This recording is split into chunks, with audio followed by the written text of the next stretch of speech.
Vice President Harris gave an amazing speech last night at the NAACP Image Awards where she received the chairman award. As I mentioned earlier, she then went on to give a fantastic hopeful speech in which she of course took the opportunity to call out our co-presidents Donald Trump and Elon Musk. If you have missed her as much as I have, you will feel much better after watching it. No holds were blocked from the camera. It was nice to have her back, and we'll talk about that. She gave them both the speech that was ideal for a very flawed moment. Before we go though, I would like to ask you to quickly hit the subscribe button if you enjoy our channel and leave a like on this video. It would mean a lot to me and goes a long way. Donald Trump hasn't yet posted something angry about the speech, but I anticipate that he will, and you'll understand why after reading what President Harris had to say. Thank you, Chairman Russell, for your kind words and your long-standing leadership. To Devin, I'm so proud of you, and it is so good to see you. I know the future of our country is bright when I look at you. So I will say, as a very proud lifetime member of the NAACP, I thank everyone here for your tireless advocacy and for your years of support. To receive this award has very special meaning for me. As everyone here may know, I grew up inspired by the work of the NAACP, inspired by all those who took up the fight for justice, for equality, and for opportunity. Their example is part of the reason I chose a life of public service, seeking to always live by the words of a distinguished NAACP founder, W.E.B. Du Bois, when he said, "It is today that our best work can be done, and not some future day or future year." And this sense of urgency is what we must have today, knowing, as the saying goes, eternal vigilance is the price of liberty. The price of liberty. To stay alert, to seek the truth, and to actively participate in the fight for America's future.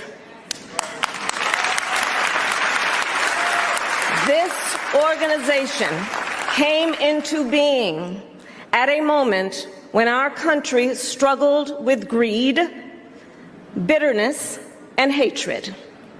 And those who forged the NAACP, those who carried its legacy forward, had no illusions about the forces they were up against, no illusions about how stony the road would be.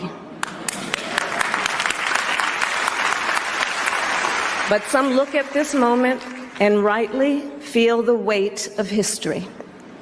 Some see the flames on our horizons, the rising waters in our cities, the shadows gathering over our democracy, and ask, what do we do now? But we know exactly what to do, because we have done it before, and we will do it again. We use our power. We organize, mobilize, we educate, and we advocate.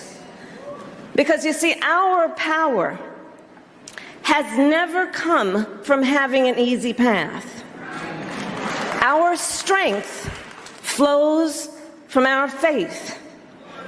Faith in God, faith in each other, and our refusal to surrender to cynicism and destruction.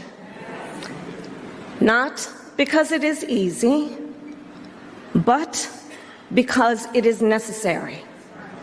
Not because victory is guaranteed, but because the fight is worth it. And while we have no illusions about what we are up against in this chapter in our American story, this chapter will be written not simply by whoever occupies the Oval Office, nor by the wealthiest among us. The American story will be written by you, written by us, by we the people.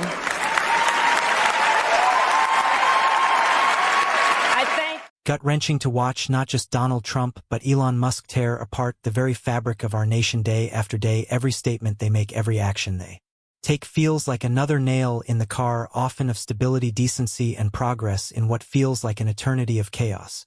Weeks that have stretched into months.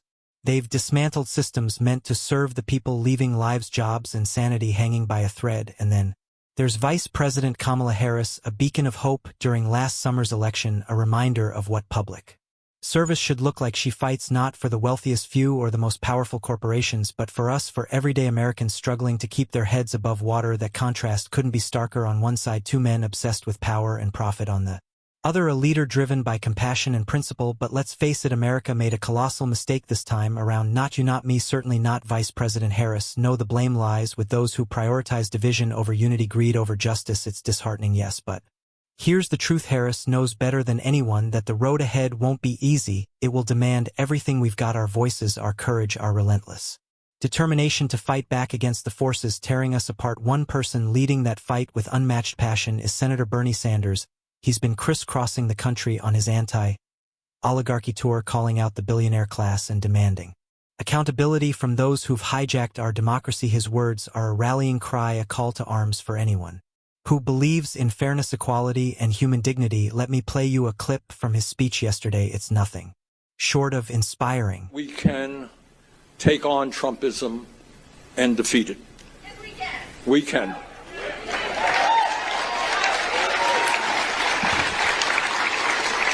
What the ruling class, these guys don't become billionaires because they're dummies. They're not. They're very smart guys. They work very hard.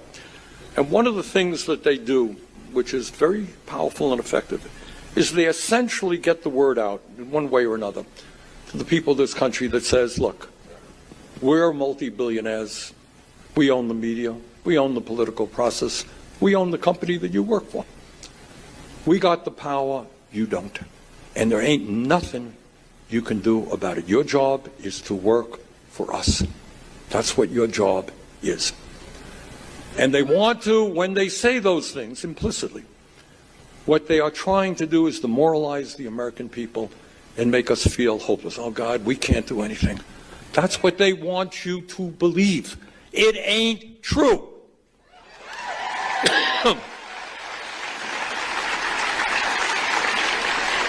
If we do not allow Trump and his friends to divide us up by the color of our skin or our religion or where we were born or our sexual orientation, if we stand together, we win. Because at the end of the day, I'm not a PhD in math, but I do know that 99% is a hell of a larger number than 1%. This kind of bootlicking rhetoric is exactly why we're in this mess, while opportunists like Musk and Trump manipulate systems to line their own pockets. Leaders like Vice President Kamala Harris and Senator Bernie Sanders are setting the tone for what America should stand for. They represent the voices of everyday Americans, the ones who work tirelessly, pay their taxes, and still struggle to make ends meet. Yet, instead of lifting them up, figures like Musk and Trump continue to trample over the very people they claim to serve. And then there's Donald Trump spouting nonsense like it's gospel. His words might sound bold, but beneath the bluster lies a man who thrives on chaos, division, and self-serving agendas. Meanwhile, Harris and Sanders remind us of the values that truly matter: justice, equality, and empathy. It's heartbreaking to see such stark contrasts play out in real time, especially when the stakes couldn't be higher. So yes, it's infuriating to watch these oligarchs run roughshod over our country, while genuine public servants fight tooth and nail to protect the people. But here's the thing: silence won't fix this. We need to speak out, call them out, and demand accountability. Because if we don't, history will remember us not as bystanders, but as enablers of a system gone horribly wrong. What do you think? Let me know in the comments below. And if you agree that this kind of corporate greed and political corruption needs to stop, give this video a like and share it far and wide. Together we can amplify the voices that matter most. Tariff is my favorite word in the dictionary. You know, we were the richest relatively from, think of this, from 1870 to 1913. That was our richest because we collected tariffs from foreign countries that came in and took our jobs and took our money, took our everything, but they charged tariffs, and we had so much money they set up the 1887, think of that, a long time ago, 1887 Tariff Commission. It was a commission of very important people to determine where we should spend all of the tremendous, vast wealth that we had. We had so much wealth. Wouldn't it be nice today? Of course, now we give it away to transgender this, transgender that. Everybody gets a transgender operation. It's just wonderful. Tariff is my favorite word in the dictionary. You know, we were the richest relatively from, think of this, from 1870 to 1913. That was our richest because we collected tariffs from foreign countries that came in and... It's just disgusting, this transphobic nonsense from Trump spewed.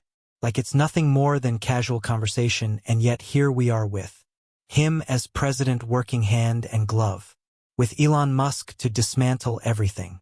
We hold dear what could have been. Can you even imagine Harrison Burney at the helm, a government rooted in empathy, progress, and equality? Instead, we're stuck with these two dismantling our society piece by piece. It's infuriating, heartbreaking, and downright shameful. Hit that subscribe button, leave a like on this video. If you stuck around the end, drop a blue heart in this comment. And until next time, I will see you soon.